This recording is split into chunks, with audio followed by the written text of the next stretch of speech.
Thank you very much, Hannah. The VA's hospital projects behind schedule and way over budget. We're talking $260 million over budget in Las Vegas. The hospital in New Orleans, $370 million over budget. The hospital in Orlando, $362 million over budget. And a whopping $1 billion over budget in Denver. So what happens when we ask the head of construction about his $50,000 in bonuses? Do you think you deserve those bonuses in light of these GAO reports and these cost overruns and delays in construction? Congressman, I believe I've answered your question. No, sir, let me re-ask it. Do you believe you deserved these bonuses? It's either yes or no, or I refuse to answer the question. I will answer one more time. Those bonuses were not by my own doing. Those were from my superiors. Okay, he wouldn't answer the question, but I got a feeling our next guest will. Florida Congressman Jeff Miller is the chairman of the House Committee on Veterans Affairs. He joins us today from beautiful Pensacola, Florida. Good morning to you, Chairman. Good morning, Steve. How are you? I'm doing okay, although my blood pressure is getting up looking at these numbers right here. The cost overruns on these new hospitals, unbelievable. Do the executives in charge, the Stella Fiotes and Glenn Hagstrom, do they deserve their big bonuses? They don't deserve their bonuses, and they need to be fired. In fact, I am absolutely shocked that even if they aren't fired by the Secretary of the VA, that they don't just leave, because to be $1 billion over budget on one project, I can't understand why somebody could even walk around the building holding their head up. No kidding. You know, Chairman, if this was going on in the private sector, generally, when you are $1 billion over budget on one hospital in one town, that would be enough. But you add them all together, we're talking about some serious money here. Private sector, these people would have been canned a long time ago, wouldn't they?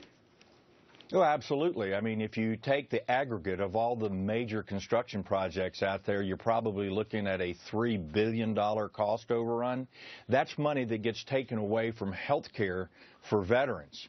And we have been waiting and asking VA to give us a plan as to how they are going to resolve the issue that is confronting them in Denver. They won't give it to us. Oh, that's crazy.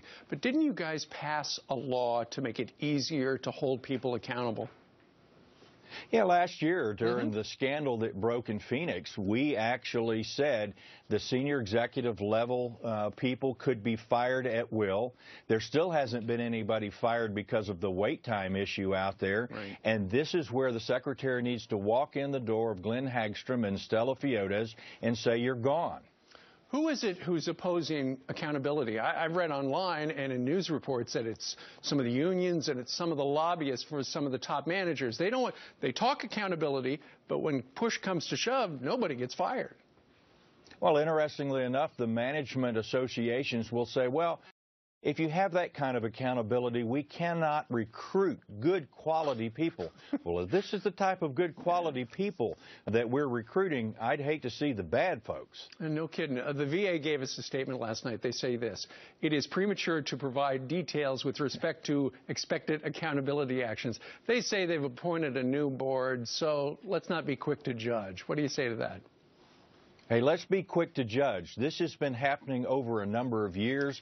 The House Committee on Veterans Affairs has been shining the light on this. We've been asking for this. As you already said, it happened in my home state of Florida down in Orlando, where it's years behind schedule, hundreds of millions of dollars over budget, and these people are still in their jobs. It would be nice to hear from the president, to hear his opinion on this. After all, he said last year he was going to clean things up. It doesn't seem like anything's better.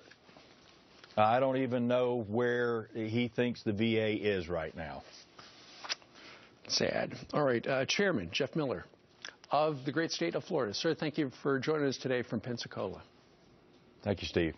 All right. What do you think about that? Email us, friends@foxnews.com.